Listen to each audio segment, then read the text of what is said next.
Yeah, I'm here at the home of Nurmix, one of the hosts of the Intellivisionaries podcast. So Nurmix, what got you interested in the Intellivision to begin with? It started when I was a kid. I had an Atari VCS 2600, and my neighbor had the Intellivision, and I found that I liked that quite a bit more. And because of that, eventually I sold my Atari 2600 to fund the purchase of the Intellivision. And today I have a 2600 again and other consoles, but Intellivision was always my favorite console. What about the Intellivision that actually drew you to it? Was it the better graphics or gameplay, or? Yeah, I would say the immediate first impression was, oh my God, look at these graphics. You don't see this on the Atari. And not being a real big sports guy, I mean, I liked some sports, hockey and car racing and things like that. So those kind of games are things that were early games on the system, and they were just impressive as hell. I mean, you didn't see that anywhere else, maybe in the arcade, but yeah, it just blew me away. And the controller, which many people lament the controller, don't like it. Yes, Focus, you're one of them.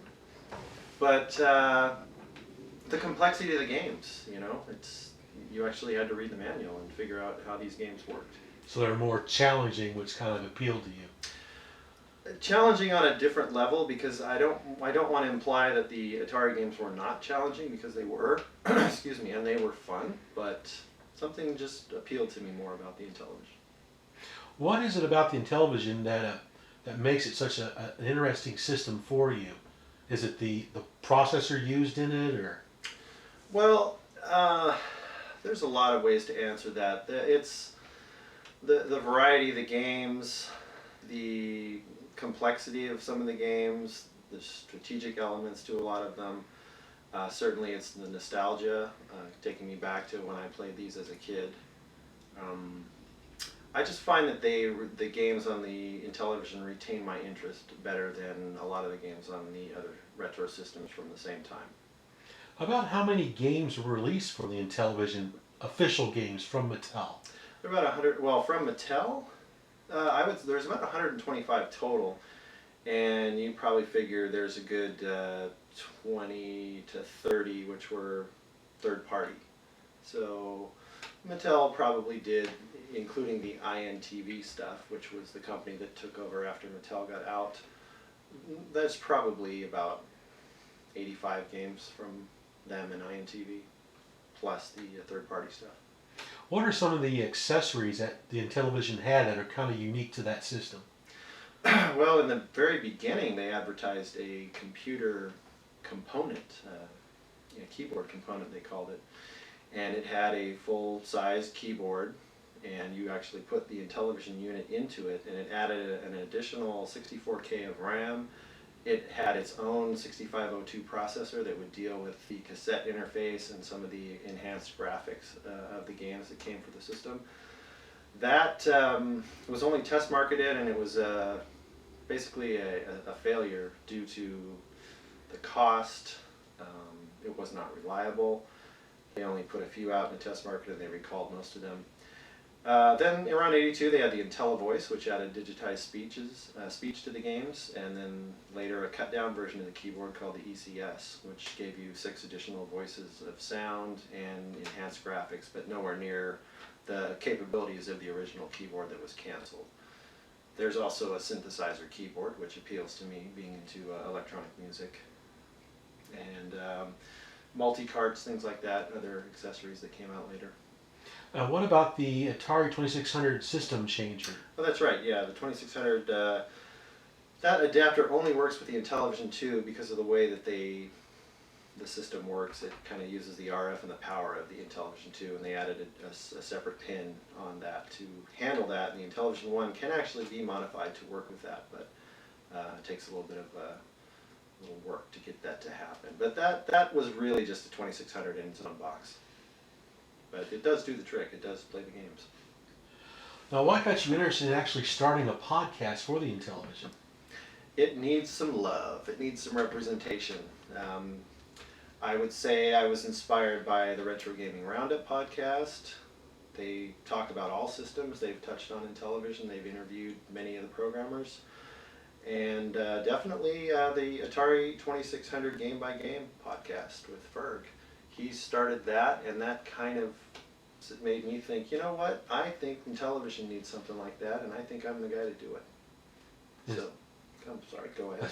As far as you know, there's no other Intellivision podcast out there? No, not that I've seen or heard. What about Mr. Reynolds? How long has he been with the Intellivision? Well, One of the co-hosts. Yeah, Rick Reynolds, one of my co-hosts, along with William Olds. Rick, I saw things that he posted on the forums at Game Gavel Retro Gaming Roundup, and he did various hardware things. He put his Intellivision into an arcade cabinet and did some various things with interfaces and the controllers, got it all to work. He also built a laptop that he did customized keys on to control the Intellivision games in emulation, kind of color-coded them and everything. It was cool. And I saw him posting every now and again. And when I thought about doing this idea, initially I posted in Retro Gaming Roundup forums and asked if there was anybody who'd be interested. And he didn't actually respond right away because he was not that active in the forums. But eventually he got back to me and said he would love to because he had a similar experience as a child growing up with that system and playing it and loving it. And how about Burger Time, Mr. Olds? Oh yes, Burger Time, William. He actually responded to my post right away about starting a podcast, and he told me that he had thought about the idea as well in the past, but just never did it.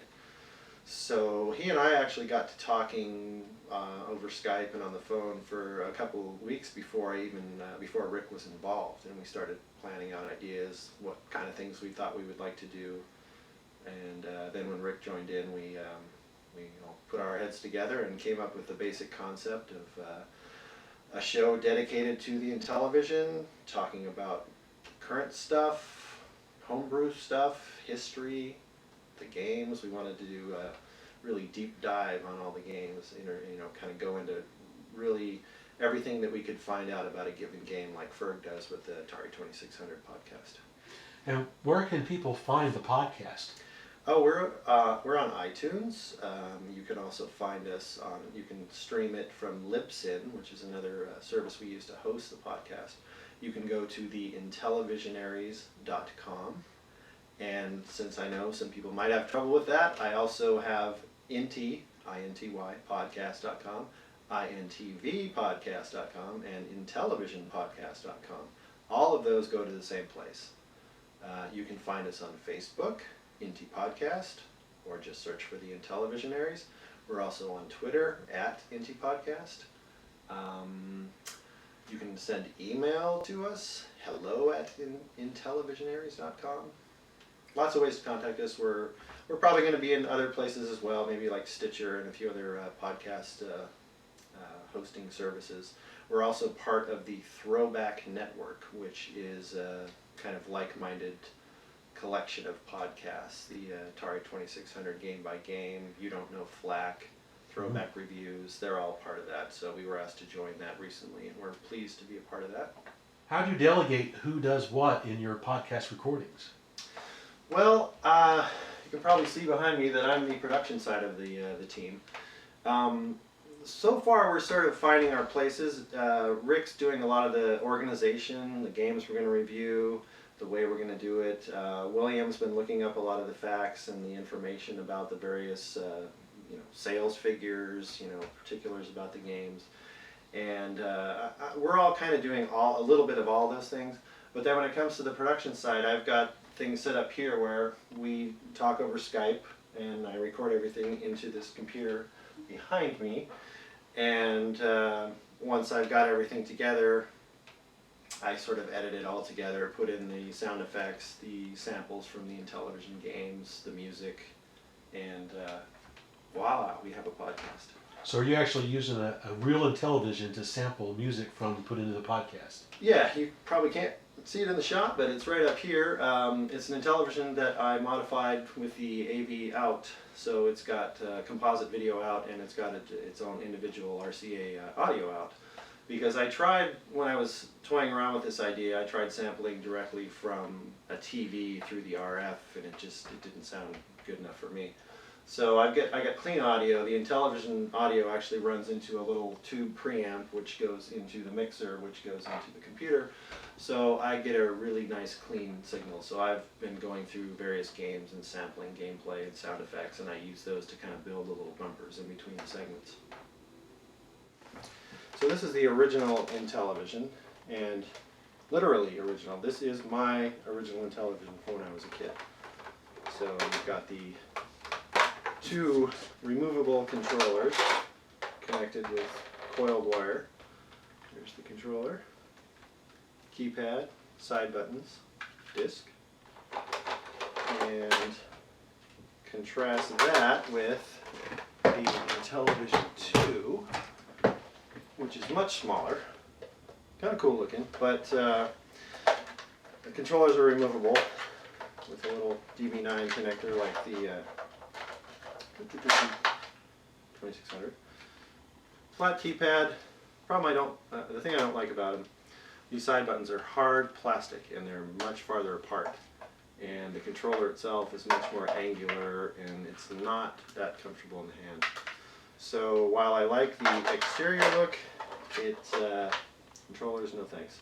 And they also, instead of a separate reset and power button, you press and hold to turn it off. Press once to reset. We have the system changer. Lets me play 2600 games. Got all the switches you'd see on the 2600. They look a little bit different. IntelliVoice gives you digitized speech in the 5 games that were made for it. There are modern homebrew games that utilize it as well. And underneath this little panel, I'm not going to pop it off, but there's actually a little expansion there. And the idea was that was going to allow them to do things like additional controllers, maybe even wireless controllers. I never really got around to using it, but it was put in there. And then here we have the European version of the ECS, which is the Entertainment Computer System. This allows you to have 3 more voices, so a total of 6 with the Intellivision. You can play a few games that were released that are more sophisticated, has a little bit more memory in it. You can do basic, kind of fun. Not that utilized because it came out in early '83, and of course, Video Game Crash. And then this also works with the ECS. This is the synthesizer keyboard, and it has a dual D9 connector that you plug into the ECS where the keyboard would normally plug in. And this only had one game written for it called Melody Blaster. It's like Astro Smash, but you're shooting down notes, the correct notes. Of course, in the ECS, you can just turn it on and go select music, and then you can just play this thing, 6 voices. And of course, my multi-cart, the Cuddle Cart 3. That is a brilliant little piece of work there by Chad Shell. Unfortunately, they are no longer available. He stopped making them. I managed to pick up a few, have a spare. I gave a couple away to some really good friends. But that has a little micro SD card inside. You have to unscrew the bottom of the cartridge to get to it. It's got software. You load it up. It's got a menu system. You can change colors of the menu, all sorts of stuff, and play pretty much all the games. Some of the stuff that may be coming out soon that's bank switching memory, that may not work on it, but for the most part, everything that's out and the old stuff that came out back in the day, they've heard, those all work fine.